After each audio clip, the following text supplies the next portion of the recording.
All right, I'm sure all of you heard that. Well, I am going to go ahead and ask Elaine to continue to mute people as they come in.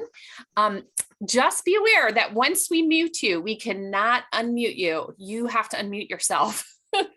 So that is because with COVID and schools and Zoom and kids being on Zoom for schools, they certainly don't want to not have the permission of the family or the young person to enter into their home and unmute the home. So that carries over to all Zoom policies. So if you want to speak or you have to unmute yourself, we can't do that for you.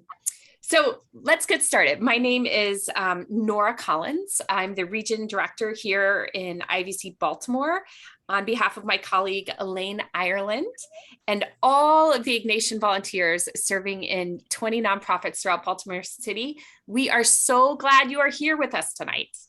A very quick word about IVC before we begin, introducing our speakers and before the opening prayer.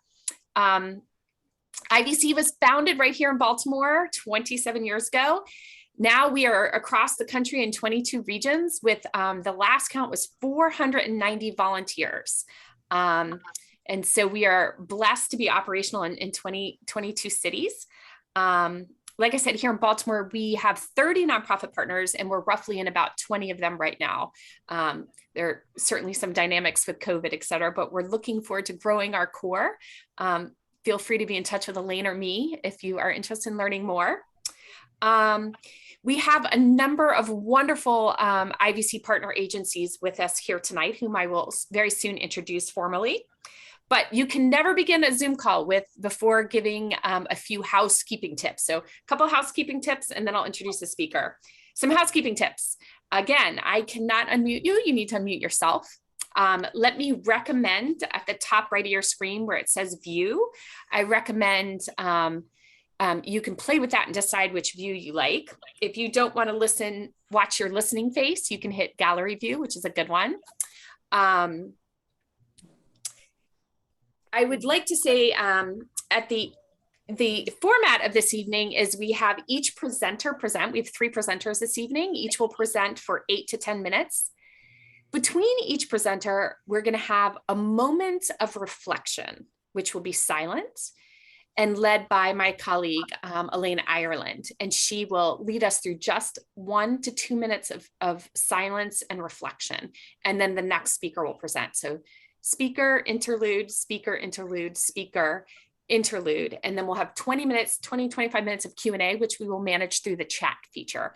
However, along the way, if any question occurs to you, if Bob says something so amazing and your question comes to you right away, put it right in the chat right away and we'll get to it at the end. So do not hesitate to ask those questions as they occur to you. And then finally, we will close with, so what can you do about this issue? And we will follow up with an email with some of the wonderful resources that are mentioned by our speakers tonight. So let me introduce our speakers. Tonight's topic is Dare to Dream Care of Creation. And we draw on 3 of our partners, Catholic Relief Services, Little Portion Farm, and of course, St. Ignatius Parish.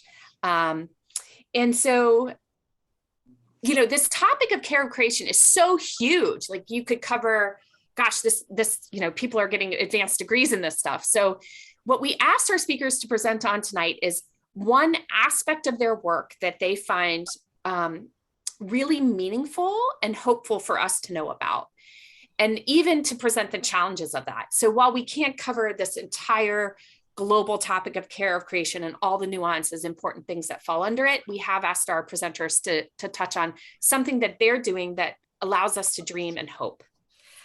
So let me introduce our wonderful panelists. First up is Bob. He's with Catholic Relief Services. Bob and CRS is host to 2 wonderful Ignatian volunteers, Jan Allen and Beth Volk, who are with us tonight. Bob has the privilege of working directly with Beth Volk on his peace building team.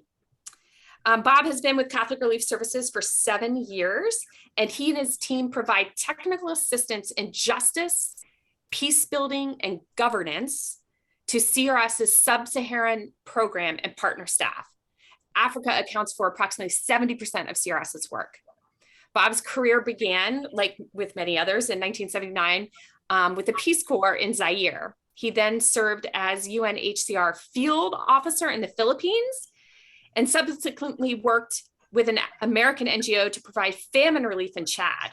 After completing his advanced degrees, Bob holds a PhD in political science from Indiana University, et cetera.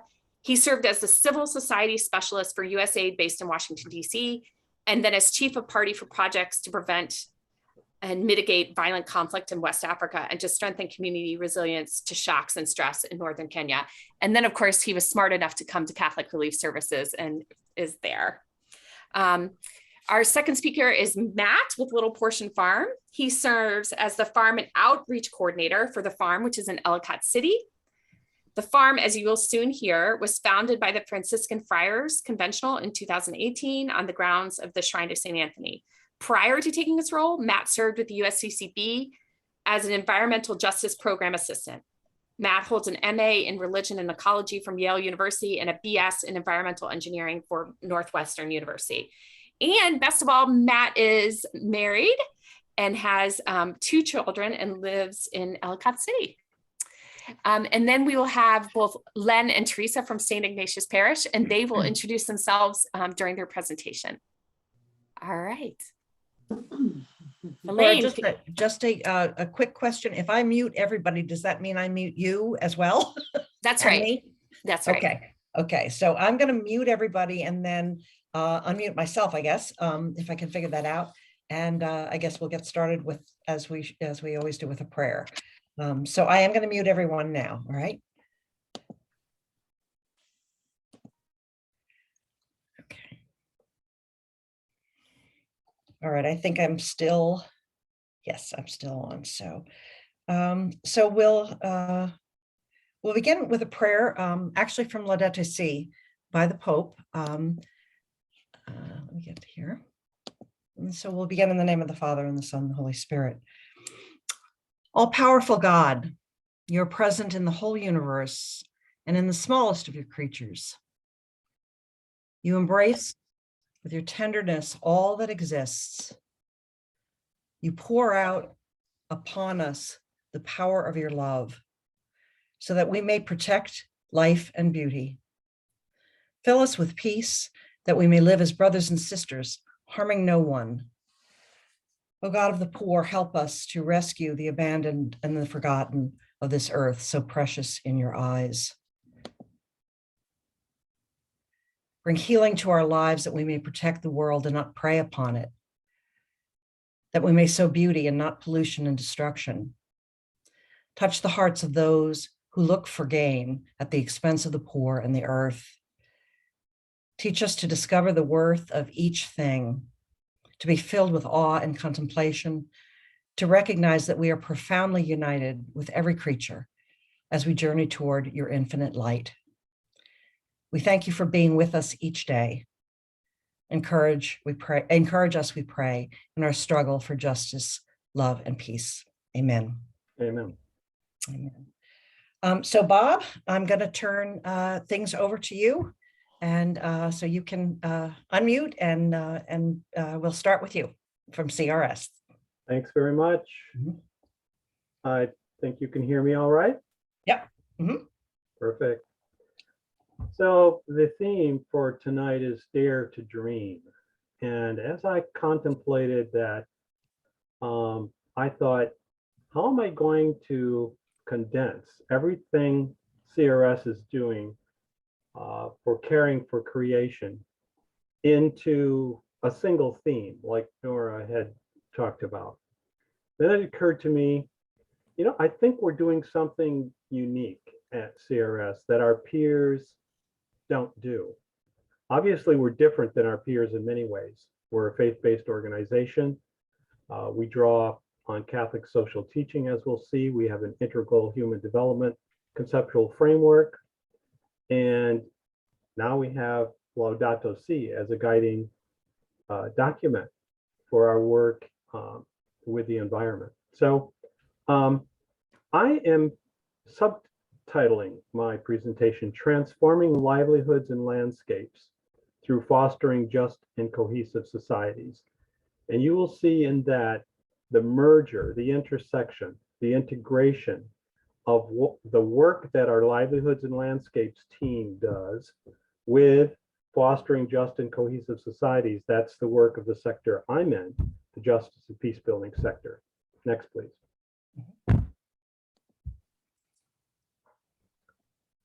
CRS's history is very much intertwined with Catholic social teaching. We adopted what we call the justice lens over 20 years ago. It was in reaction to the genocide in Rwanda in 1994. And it was a wake-up call for the agency to say, listen, all of our work in humanitarian assistance and development needs to be designed and implemented through a lens of equity, fairness, and just social justice for all human beings. And you can't favor one group over another. It has to be inclusive. People have to have a say, a voice in their own development, and we have to listen carefully to that. And so all of that's encompassed in this justice lens. Next, please.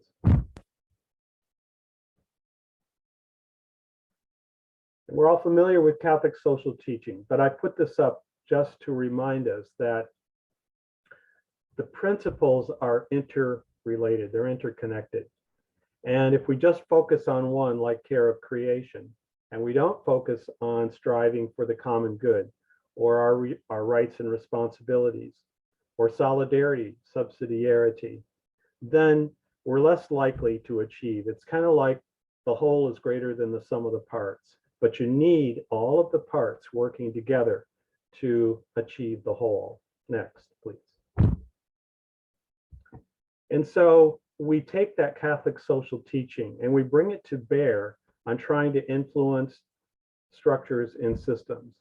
And if our work is not impacting social structures and systems for the better, to make them more equitable, inclusive, responsive to human needs, then we're really not succeeding in our work. And so we look at the human person in the human being's multidimensionality, the physicality, the spiritual, the cultural, the social, environmental and economic, political, and all of those need to be brought to bear to influence structures and systems. Next, please. In 2015, we received Laudato Si, and I think we're all somewhat familiar with it. It's a very long letter, but it's so rich that you can read it again and again, and you learn something every time you look at it. And you can see I bolded some parts of it here. This comes from section 139 about the relationship between nature and society, that we're part of nature, we're in constant interaction with it, that society, the economy, the body politic, our behavior, the way we interact with each other in our environment, it's all related, and and any solution to the crisis we face in our environment needs to be a comprehensive solution. All of that comes from Laudato Si. Next, please. And so, as I thought about this, I said to myself, well, if justice is the establishment and maintenance of right relationships between all members of the human family, then maybe we could think about environmental justice as the upholding of right relations between all members of the human family and our natural surroundings. Next, please. So now I'd like to turn to how we actually think about at CRS in terms of designing and implementing projects that integrate landscapes, livelihoods with social cohesion and justice.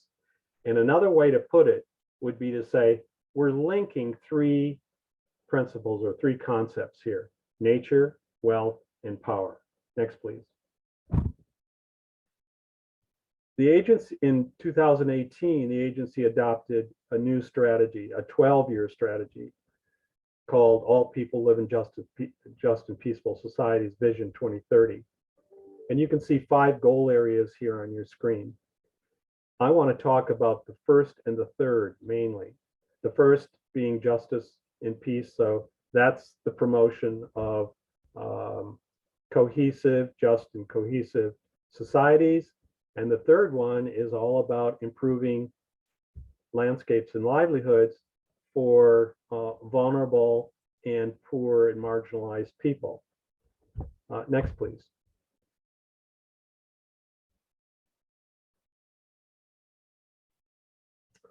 And you could sum this up by saying when people act together for stronger, healthier, and more just social ties, then they can better achieve their recovery and development priorities.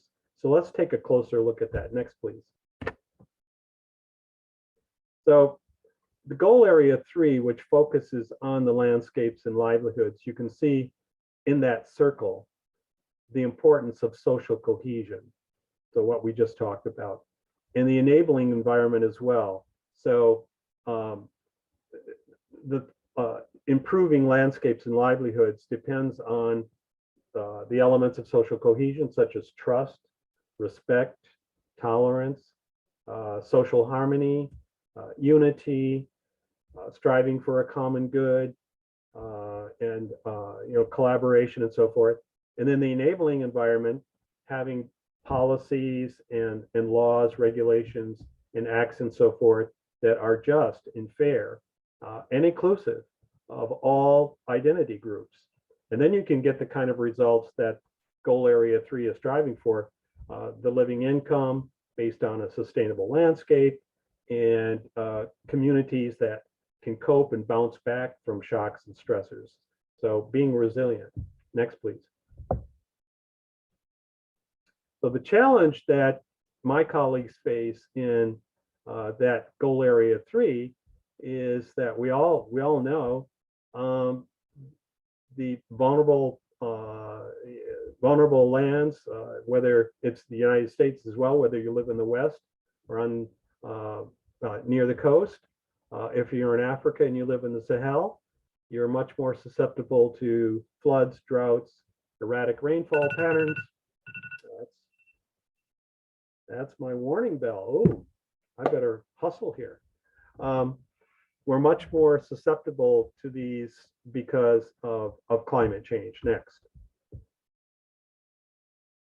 But the opportunity is huge as well. So through improving soil, seeds, agricultural techniques, planting, cultivating, harvesting, better harvest, post-harvest, and so forth, taking good stewardship of our water resources, we can face these challenges. Next, please. And if you were to draw, you were to ask an elementary pupil to draw an ideal ecosystem, this is what it would look like. Flourishing landscapes, managing our natural capital, from the mountains to having carbon sequestration, good water quality, biodiversity, socially cohesive community, all the way down to clean rivers for potable water, for rain-fed as well as irrigation. And then next slide. And then an actual photograph of CRS's work in this respect shows you the forest landscape and watersheds up above, which contribute to a really productive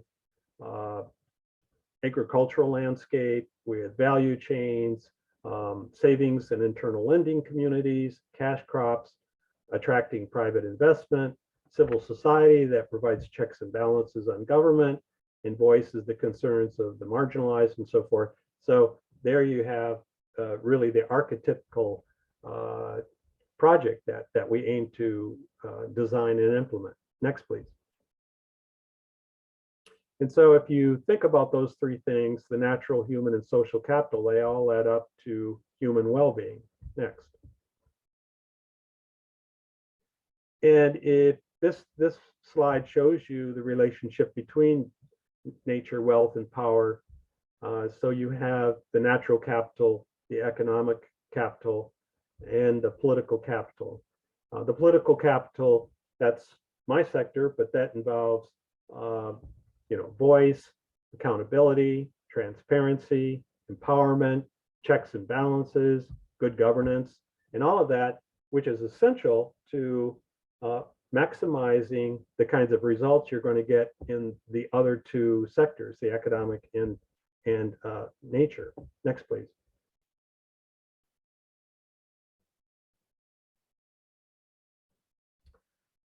And just to give you an example, this is how this is an actual project we're implementing in Senegal in the Casamance. In the first two columns there, you'll see peace building and advocacy for peace. That could be thought of as the power leg of the stool. And then the next one, natural resources governance, the nature leg of the stool, and then economic opportunities being the wealth leg of the stool. So that's actually a project that's been going on now. It's, I think, in its third iteration in the Casamance, which is a multi-sectoral, very integrated, intersectional type of project.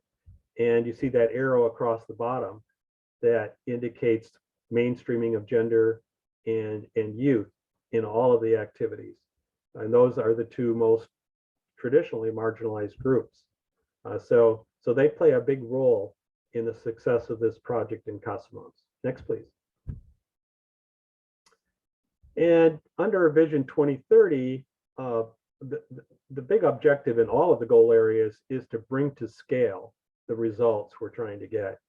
And so we're piloting experiments, testing to see which methodologies will produce the best results. Particularly for my sector, we're looking at integrating social cohesion and social justice across the other goal areas, and we call them platforms. And so we have 3 underway currently or being planned: Madagascar, Niger, and Lesotho, but we expect that other countries will also be coming on board here in terms of understanding better the intersection of nature, wealth, and power, justice and peace building, social justice, and landscapes and livelihoods. Next, please.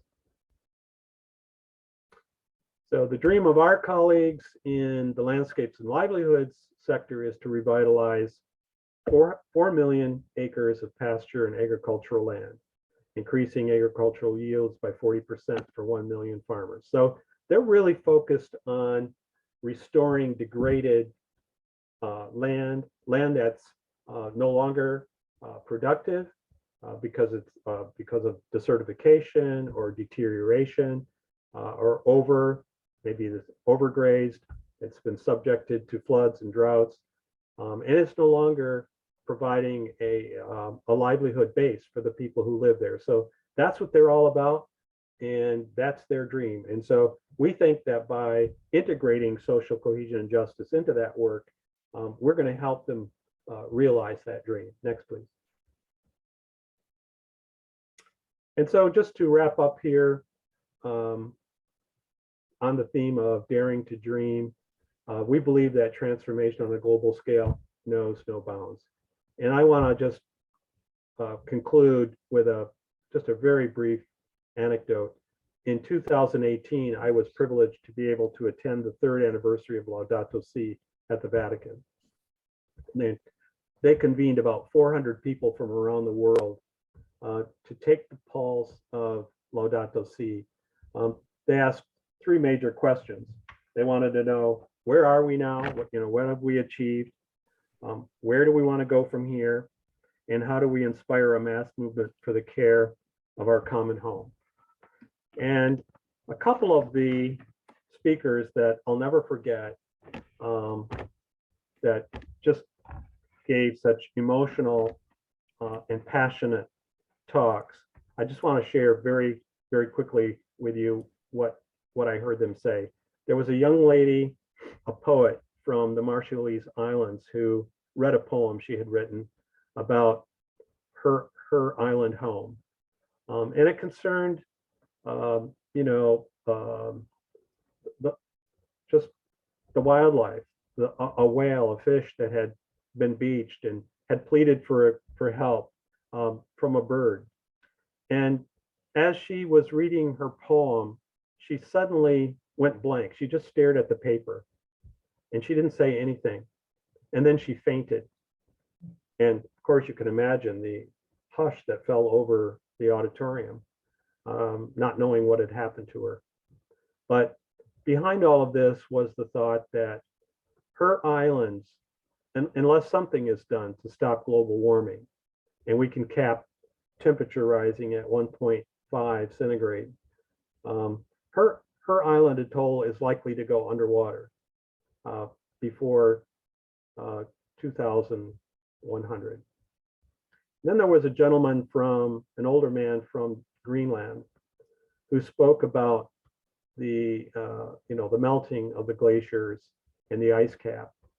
And he said, the rivers are now flowing with about 40 million gallons of water per second coming out of off those ice caps. And scientists, politicians from all over the world are coming to study what's happening there.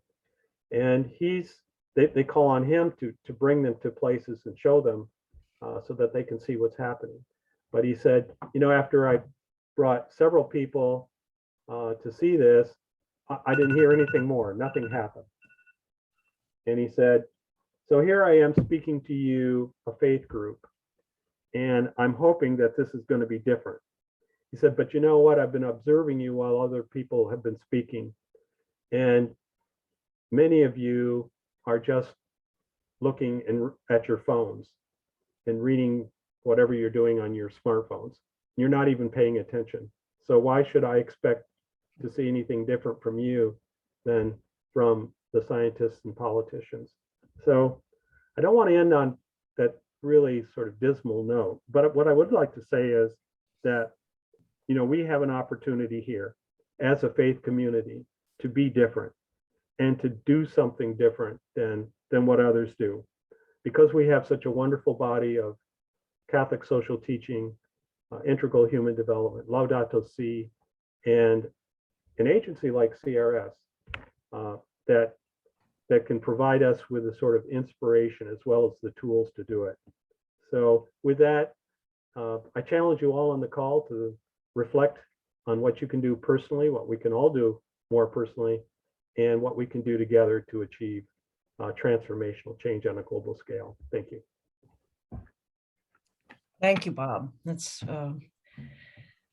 a good way to end and a good way to begin. Just a brief reflection,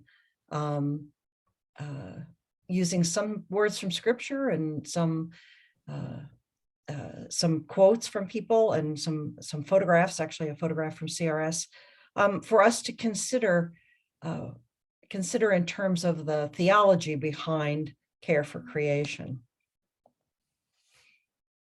Isaiah tells us, the creator of the heavens, who is God, the designer and maker of the earth, who established it, not creating it to be a waste, but designing it to be lived in.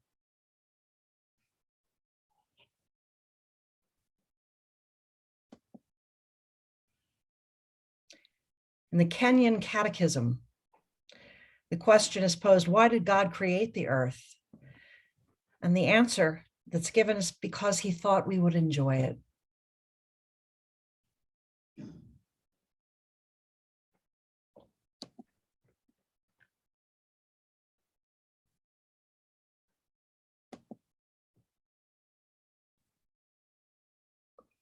And from the book of Amos, hear this, you who trample the poor and do away with the poor of the land. The Lord has sworn, I will never forget anything they have done.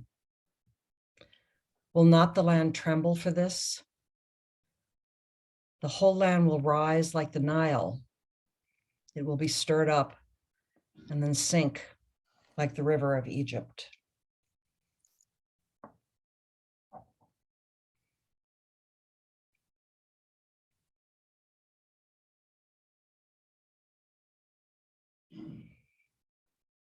What words or what phrases or what images come to you as you look at these quotes or consider them?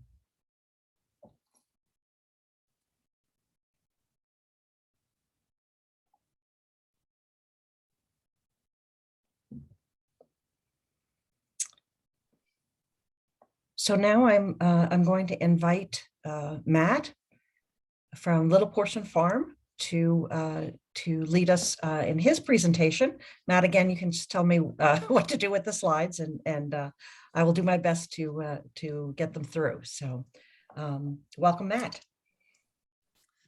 Sounds good. Thank you, Elaine, and thank you, Bob. Again,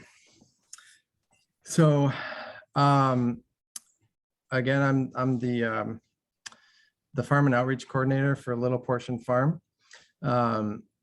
We are a ministry of the Franciscan Friars on the property of the Shrine of St. Anthony in Ellicott City.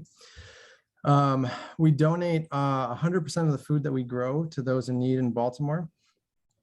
And the main recipient of our food is the Franciscan Center of Baltimore, which I'm sure many of you are familiar with.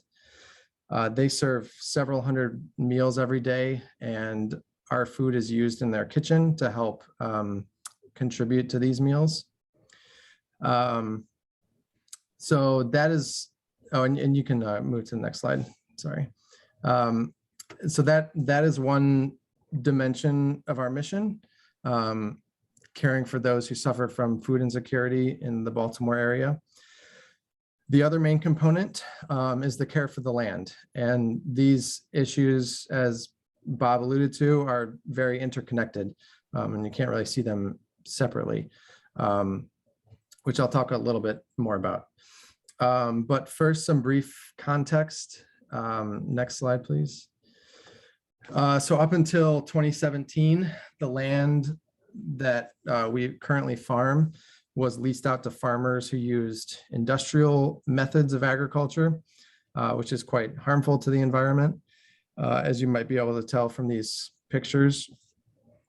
Excuse me. So this is what our land looked like when I started the job 3 years ago. So there's much to be said on this topic. I'll try to summarize quickly, but essentially in industrial agriculture, fields are planted in monocultures, which means entire fields of one crop, which is really the opposite of what nature likes. Nature likes diversity. So because of that, these are unstable ecosystems, which necessitate the use of chemicals, namely pesticides and herbicides and fungicides, which can get into waterways and into the food itself. Also, because soil health is neglected, it also requires heavy fertilizer usage, which can also end up in waterways. You also have the effects of tillage, which is a feature of industrial agriculture. Tilling the soil is actually quite destructive. It can disrupt microorganisms in the soil and other life. It leads to soil erosion, and it results in the loss of carbon from the soil, which exacerbates climate change. And then beyond this simple production of food, as consumers, we still expect asparagus in November and strawberries in January. And these things come from halfway across the world, which again, can exacerbate climate change from the emissions that are released from transportation. So all of this is to say, just in a very condensed and simplified way, that our food system has a significant impact on the environment. Next slide, please. So at Little Portion Farm, we are striving to do things differently. First, our goal is to create a very diversified farm. So we have a much more balanced ecosystem than the monocultures I mentioned. We grow over 40 different types of vegetables, dozens of herbs, and soon close to a dozen different types of fruits. So we're not putting all of our eggs in one basket, ecologically speaking. This, in my mind, is where the care for the earth and the care for the poor are most deeply intertwined in our work, because we're not only creating a healthier, more diverse ecosystem, we're also able to provide a wider variety of foods to those in need in Baltimore. And at this point, I should also mention that the plants we grow are very much guided by conversations I have with Chef Steve and others at the Franciscan Center. So we're growing what they need, and hopefully in the quantities that they need. And we're not just throwing food at them for the sake of feeling good about ourselves. So we also plant plants that are not food crops, like native wildflower gardens to attract beneficial insects and pollinators. So although the Franciscan Center doesn't benefit from these directly, they do directly support our food crops because there's more balance in the ecosystem. So pests are kept in check by predatory insects and birds and so on. So this is what allows us not to not spray pesticides. So we're minimizing chemical usage, no herbicides. We minimize the use of fertilizers. Last year, for example, we grew over 22,000 pounds of food without putting a drop of fertilizer on the soil. So it is possible to do. And then finally, we are a no-till farm. I don't have really time to get into the science of tillage, but essentially not tilling the soil, we're allowed to keep more carbon in the soil and preserve the biological life that's in there. Next slide, please. So all of these things lead to a healthier farm ecosystem, which means healthier soil, healthier plants, and ultimately healthier, more nutrient-dense food for those who need it most.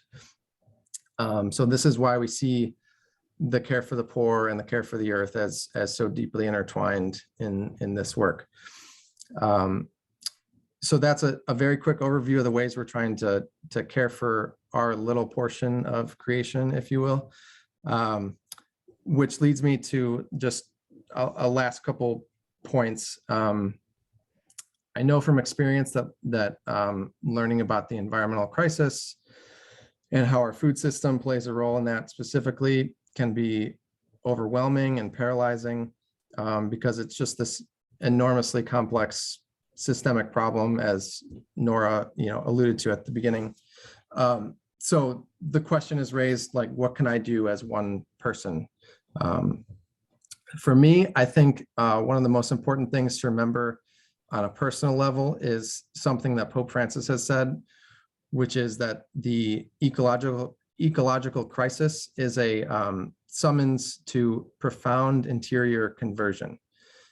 So obviously there are many ways to think about what this means, but I'd like to offer 2 points from my perspective as a farmer that I think have been important aspects of my own ecological conversion, which still continues to this day because I think it's an ongoing process. Next slide, please.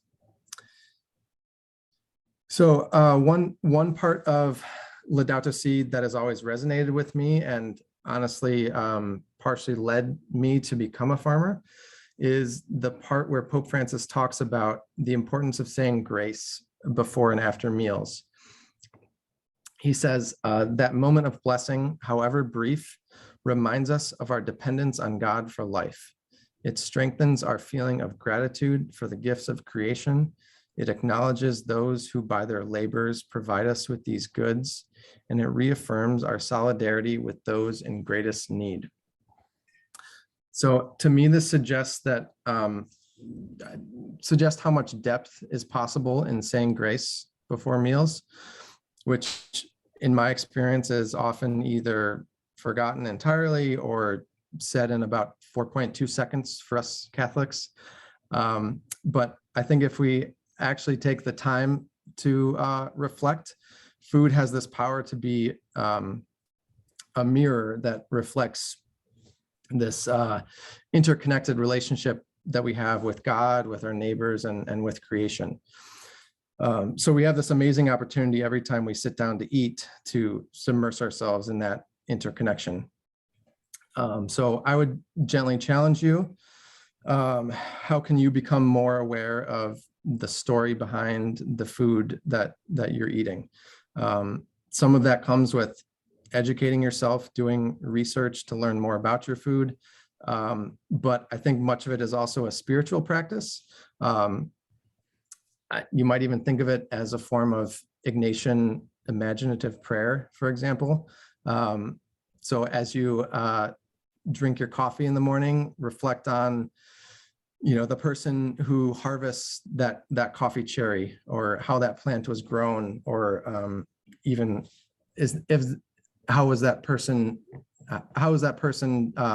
living their life? Are they happy and healthy, and so on? And then finally, my second point regarding ecological conversion has to do with my kids. Next slide. So this is just an excuse to put pictures of my kids on. No, I'm kidding. As a farmer, I'm blessed to be able to bring my kids to the farm on occasion. And they always walk around the farm with curiosity and this childlike wonder that inspires me to spend more time trying to see the world as they do. And I think Pope Francis makes it clear that having this kind of capacity for wonder is a crucial ingredient in our journey to ecological conversion. And it has been for me personally. Next slide, please.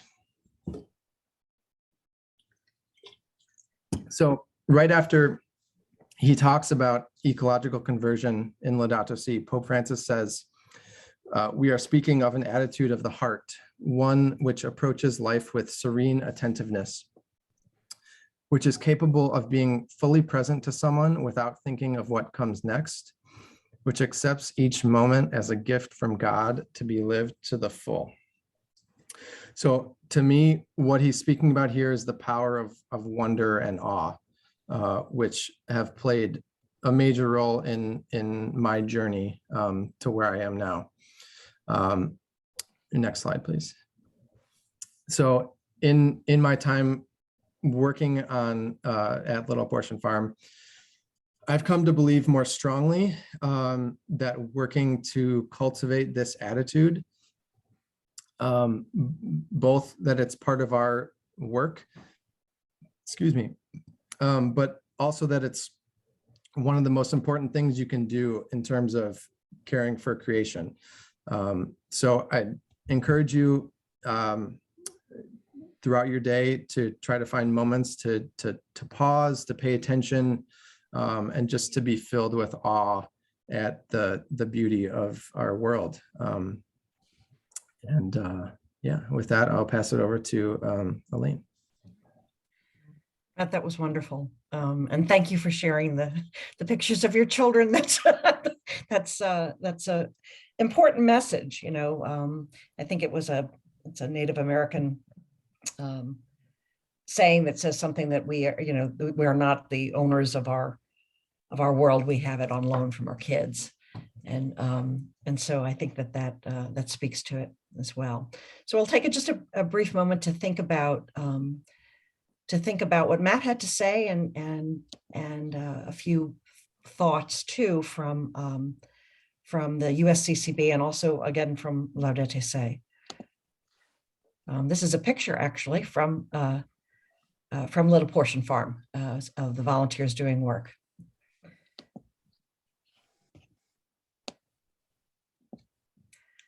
The Pope tells us a true ecological approach always becomes a social approach. We've heard that from Bob and through Matt. It must integrate questions of justice, so as to hear both the cry of the earth and the cry of the poor.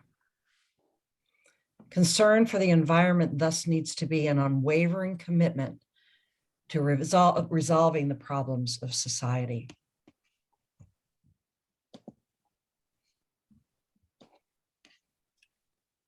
From the USCCB, care for the earth is not just an Earth Day slogan, it is a requirement of our faith. We are called to protect people and the planet, living our faith in relationship with God, with all of God's creation. This environmental challenge has fundamental moral and ethical dimensions that cannot be ignored. Just spend a brief moment with these words, and the words that Matt has shared. What has struck you?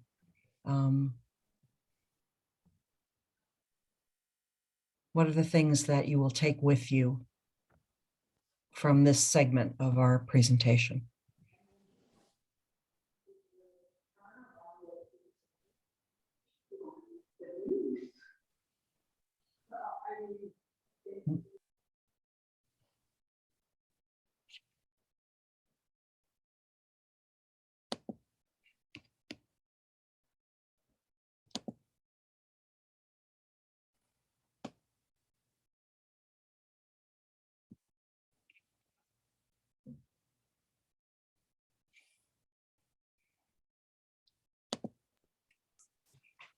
And now I will invite Theresa and Len from St. Ignatius to give the perspective of what's going on in their parish. They've had a long history of environmental justice in their parish, and they're going to share with us some of the things that they've been doing and what they've found, and the challenges and the opportunities that we have.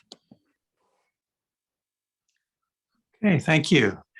Good evening, everyone. My name is Len Heckwolf, and for the last 4 years, I've coordinated our environmental justice subcommittee, which is part of our justice and peace team.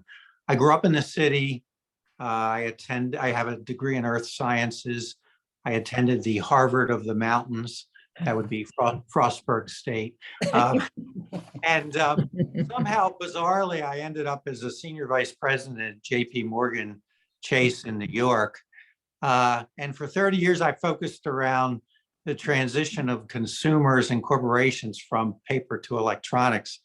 And I say that only because I watched from like 1978 when I started to when I ended, and the world went from writing checks and making phone calls and getting on airplanes and shipping checks all over the world to pretty much today, the entire process is electronic, which nobody in my industry ever thought would happen. And I think there's hope that on a lot of environmental justice issues, while it looks somewhat impossible now, with the right focus, it has potential. So at St. Ignatius, and I've been there about 5 years, I just finished a round as president of the Pastoral Council, and I'm involved in environmental justice and in our loaves and fishes program. We started in 2017, and we started with Laudato Si. We did a 3-week in-person reading of Laudato Si that we had about 35 parishioners attend every Tuesday night. And it started us on a focus around what do we want to do as a parish about the environment? Because up until then, you know, and this has been a wonderful thing about the environment in the Catholic Church, it was an also ran. And from that, over the last 5 years, I think it's become a major component of our faith. Once we started to strategize, we focused around a series of actionable items. We wanted to teach a little bit, but I have a perspective that if you don't get it on the environment, I don't know if there's any hope for you. So, you know, we spend time teaching, but what we really try and spend time is on action. First thing we did is we did an energy audit of the parish, and we asked parishioners to do energy audits of their homes and their apartments, and looked at where we're spending money on energy. We did a lot of changes to St. Ignatius Church, which is, you know, was there in 1859, and to the rectory and to the school. We didn't spend the money we'd love to spend, but we made some improvements. We also focused around a parish-wide composting program. At St. Ignatius, if you go to any of our hospitality events or any of our events where there's food, everything we do is composted. Everything goes to mom's grocery store where it's composted. Well, it's sent to the composting facility up in Aberdeen. And so 100% of what we do with paper is composted. We started a program for Earth Day and for the Feast of St. Francis, where we did hospitality around food justice and kinds of foods people can eat that will make a difference, and the issues related to food justice around what those of us that have money can do with food versus what folks like many of our neighbors along Calvert Street and down along the Falls Way, where they have no choices, and they and they really they have to eat what they can get, whereas I can get a nice salad. So so we tried a series of programs. Probably the one that we've kept with the most is the Feast of St. Francis. We had some trouble with Earth Day because Earth Day always focused around same time as Easter, and so we couldn't get the playtime we wanted. And so we talked Father Casciati into doing the Feast of St. Francis, and every year with that we do a lot of teaching around the environment.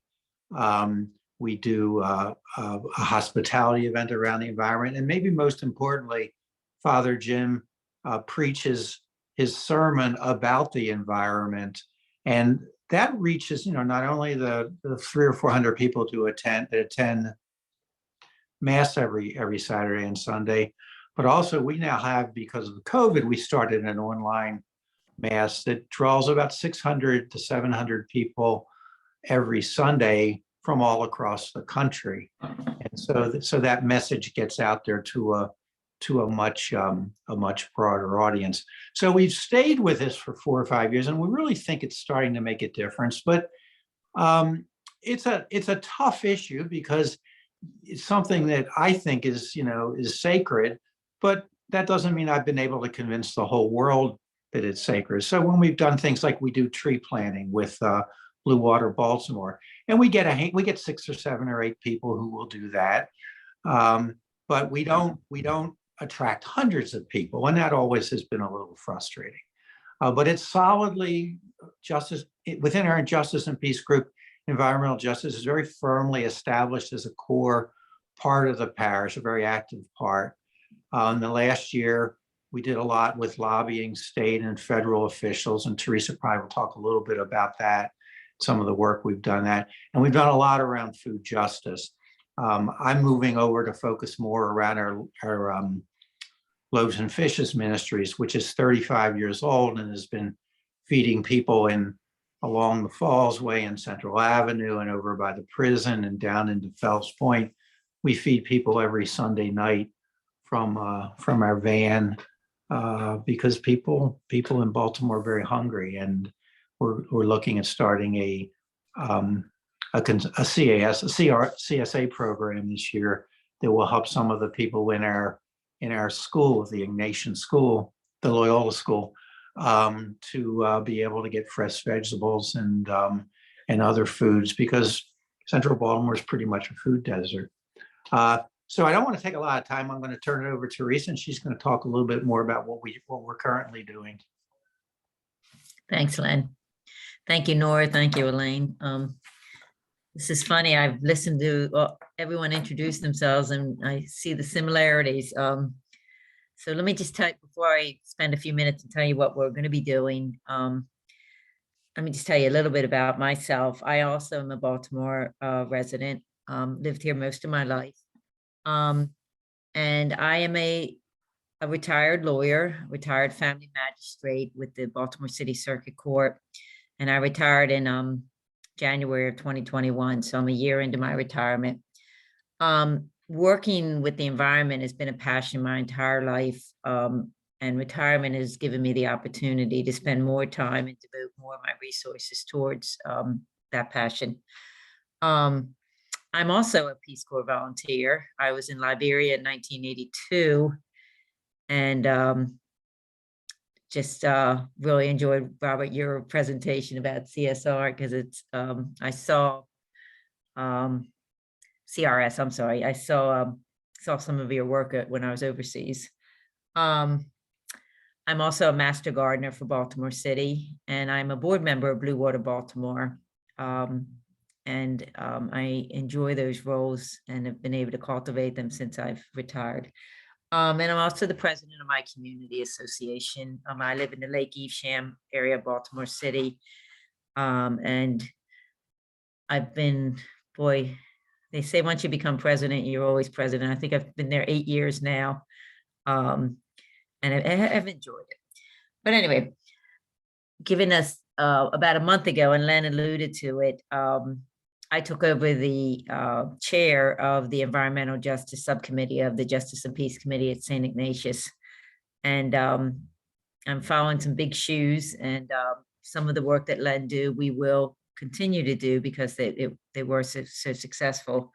But what I see for the future is, we all have cited Laudato Si, and what I take from that lovely reading, and very just, I think Robert might have said you can read it once and you can read it twice and get something else out of it, and you can read it 100 times, but that we as individuals need to work for the common good.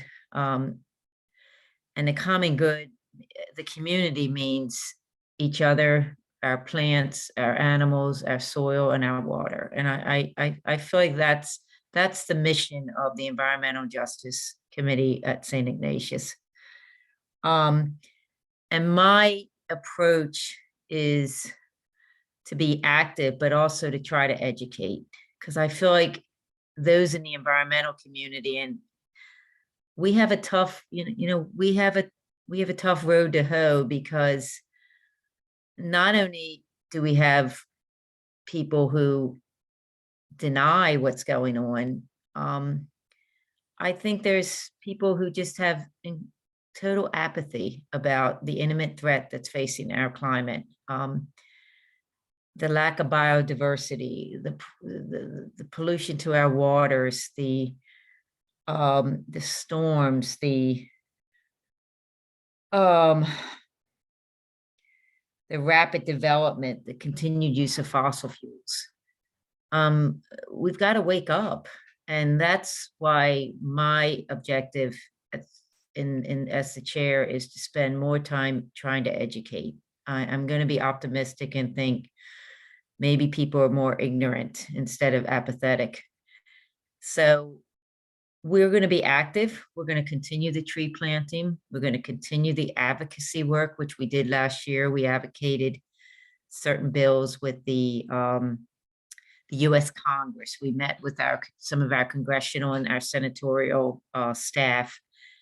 But because of the gridlock in Washington, it was, not much was accomplished, but we learned a lot. And I think we had some willing ears that listened to us. It's just, not much passed. Actually, I don't think anything passed last year. So this year, I hope to focus on the Maryland General Assembly. There are some incredible bills that are being proposed, and there's a constitutional amendment that's being proposed, which I think is worth our resources. And that's what I would like to, as a parish, devote resources to advocating in the Maryland General Assembly. I also want to bring in speakers. I want to have suggested reads in the website. We have a section which is called suggested reads, and right now I think we've got some reads that were short newspaper articles, that climate change article in the Times about how climate change is affecting 191 different countries, how it's affecting. And then I put up that Harriet Washington book. I don't know if anyone's familiar about The Mind is a Terrible Thing to Waste. And it's about, how environmental injustice has affected the Black and Brown community so much more impactful than anyone can realize. So I want to continue to do that. The book Overstory by Richard Powers, that will be another book I'd like to put up there. Put on the suggested reads. And also, I want to work with other organizations. I think collaborating with other organizations is just absolutely necessary, so that one, we're not duplicating resources, but also greater numbers will have more of a effect. So I've left one. I think Nora has prepared a list of some organizations that I feel that are would be worth to look at. Each one of you here, I've worked with each one personally, and each one takes on a little different role. Some more active, like the Chesapeake Bay Foundation, but then the interfaith. I just want to say I'm a copious note taker, and everything I write down everything I want to say. Then I'm always deviating from it. What is that? The interfaith? We have it listed. Okay. Yeah, we have it listed. So yeah. And I think, and that's what I'd like to do, is cultivate those relationships. And I would invite everyone else to do that. Don't try to do this work on your own. Work with others, because there's a lot of really good organizations out there, but and they're always looking for help, and always looking for volunteers. And I hope, with a constant bombardment of, what's out there, what effect you as an individual have on the environment, what adverse effect you're doing, and what are some solutions as to how you can do things differently that will allow us to live in harmony. That is what I hope to accomplish. Because just like Matt said, the conversion is wonderful. But it needs to happen. We can't play lip service anymore. We need to actively happen. And I'm hoping that if people understand their role, that it will give them the reason to act. Right. So I will end there, and thank you. Thank you, Theresa. Thank you very much. I'm sharing my screen again. Going back. All right, so we thank you very much to Len and Theresa on that. We're gonna have one more interlude, and then we'll go into questions and answers, and how you can help and what you can do. So let's think about. Here's a picture of Blue Water, Baltimore, actually, and pulling people together, as Theresa talked about, the importance of collaboration with our neighbors. We, give homage to a great man of peace who died recently, Desmond Tutu. The future of our fragile, beautiful planet home is in our hands. We are stewards of God's creation. We can be wantonly irresponsible, or we can be caring and compassionate. God says, I have set before you life and death. Choose life.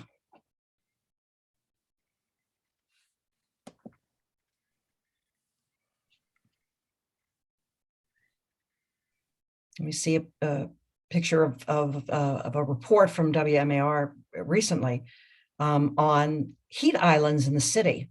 And there's a map that shows the differences in greener parts of the city in terms of the actual temperature.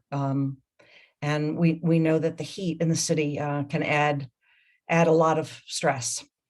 So as Martin Luther King has said, we've played havoc with the destiny of the world. And somewhere, somehow, we have to make it clear that we are concerned about the survival of the world.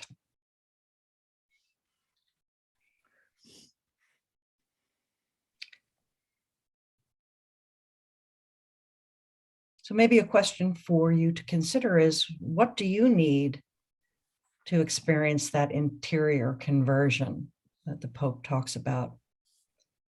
What has to change in you?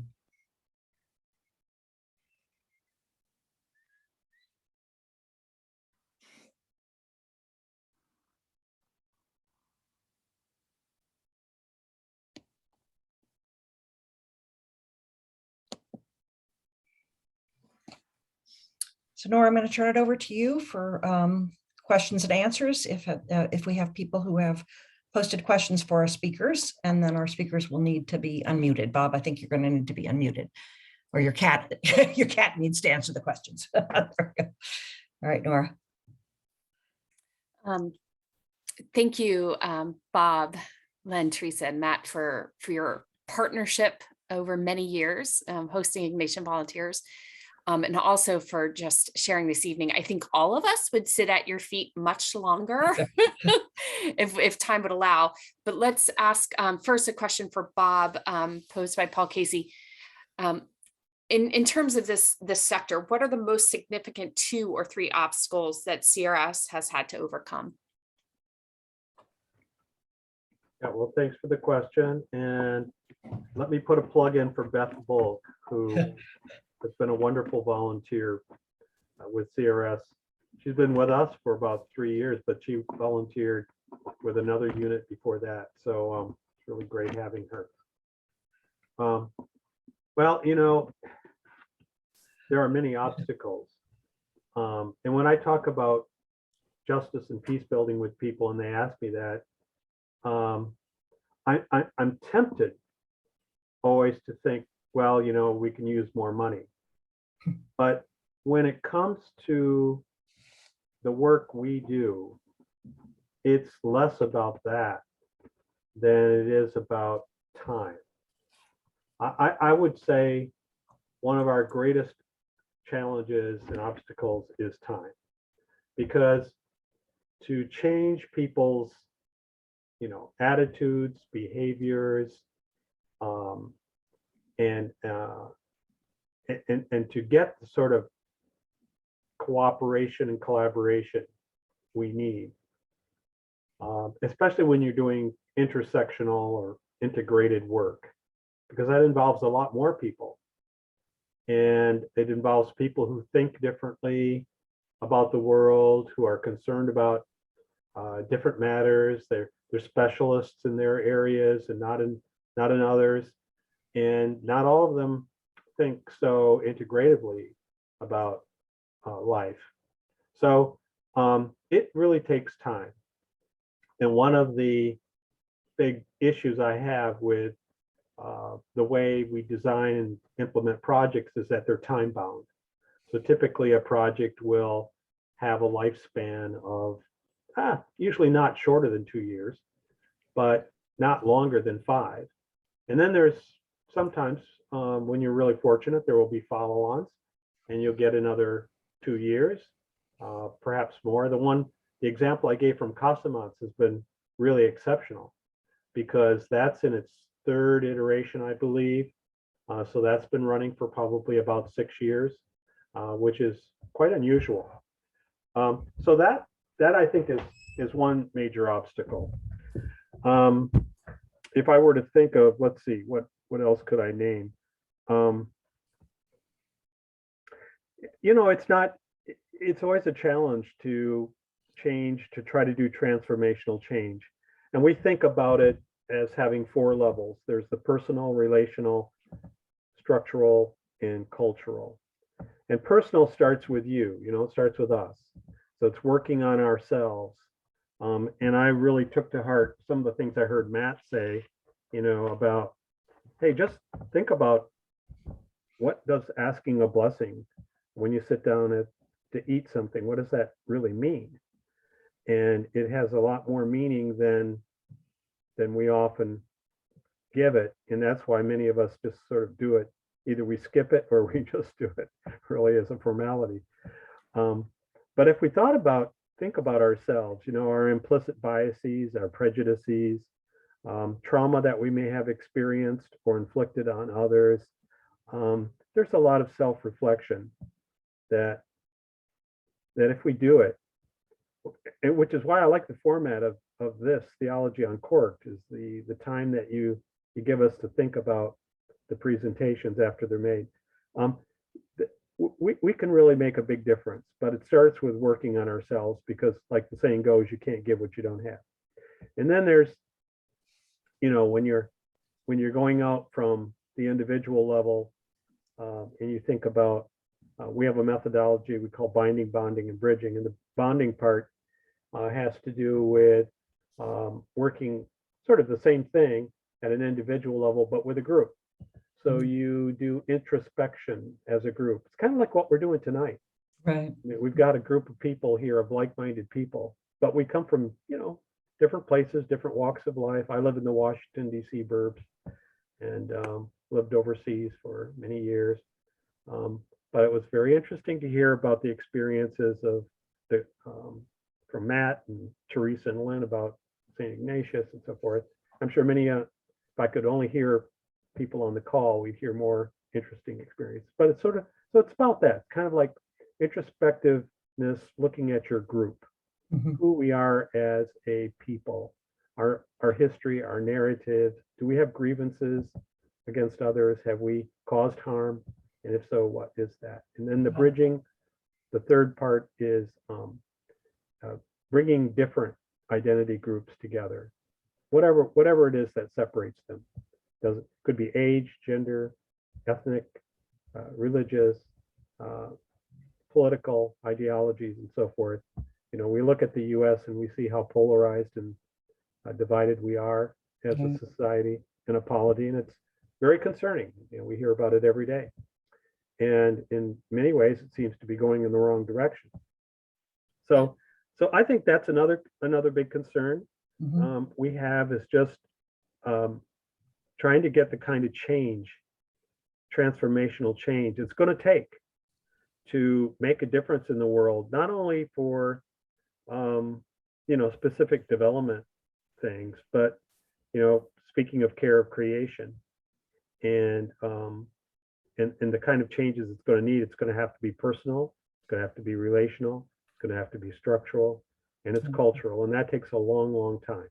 Right. So let me stop there so that you can entertain a couple more questions. Okay.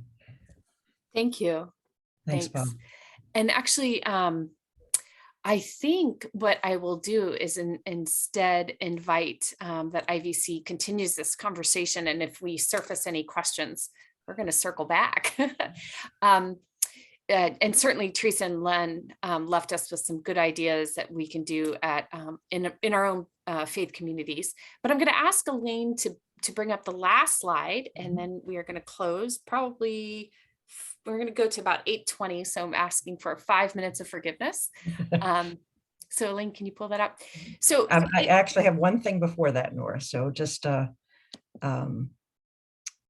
before we have the things that we're going to wind up doing.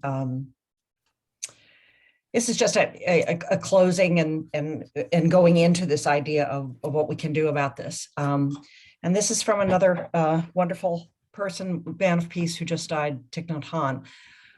The earth is not just the environment we live in. We are the earth. And we always carry her within us. We are a living, breathing manifestation of this beautiful and generous planet. And knowing this, we can begin to transform our relationship with the earth, if the earth is to survive, and if we are to survive as well. But as we've been talking about, we need to do more than use recycled products or donate money to environmental groups. Oops, it's not going. There we go. Whoops, it jumped one, hold on. You know, he says we each have to change our whole relationship with the earth. And so our question is, what now? And how do I respond to what I've heard? Nora, you can talk about these. Yeah, and also there are some nice suggestions at the chat if people want to scroll through those as well. Thank you, Robbie and Theresa. So this idea of transformational change, and we've all touched on tonight, the personal, the relational, structural, and cultural.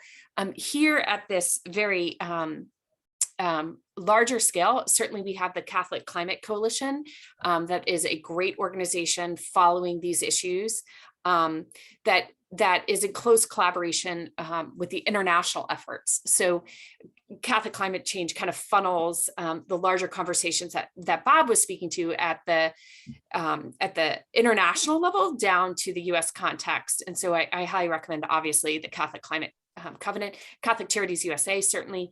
And then locally, these are organizations that came from Ignatian volunteers, as well as Theresa and Len.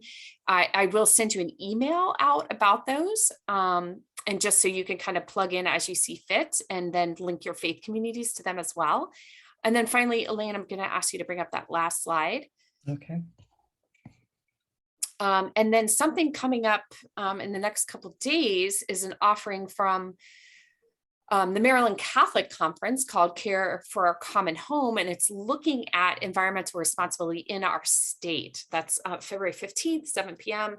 I'll send you that link as well, and you can see the lineup of panelists. Mm-hmm. So once again, on behalf of IVC, thank you all for being here. Very provocative. I think I'm leaving a lot more hopeful, but also with a sober understanding of really the transformation that's required. So thank you to our presenters. This is recorded. We will send it out to all of you. You can share it broadly or use it for your own purposes within your own nonprofits. And so thank you, thank you, thank you. Hopefully I have saved the chat, Nora. If not, maybe you can do it to make sure that one of us has it. But I just want to end with this prayer from Stephen Charleston. Stephen Charleston is one of my favorite guys. He's an Episcopal bishop emeritus and also a full-fledged elder in the Choctaw Nation. And he has been an inspiration to me recently in terms of how he thinks about life. So he has this written: as the coins are counted in the other room, our debt to the earth grows. As votes are counted in the other room, our debate continues. Is global warming really true? Are the oceans dying? Are these storms only chance? Is the ice melting around us? The last illusion we self-create tells us that our island is not sinking. Not so. The time is now to stop talking. Time to do what must be done. Time to save our home. Amen. Amen. Thanks, everyone. Amen. Thank you, thank you, thank you to our presenters, for all of you for being here. Thank you very much. It was a good evening. Thank you. Yeah, all. it was a good evening. Thank you. Good Thank you, evening. Thanks for everyone. being here. Thank you. Thank you to our speakers again. Yeah, good to see you.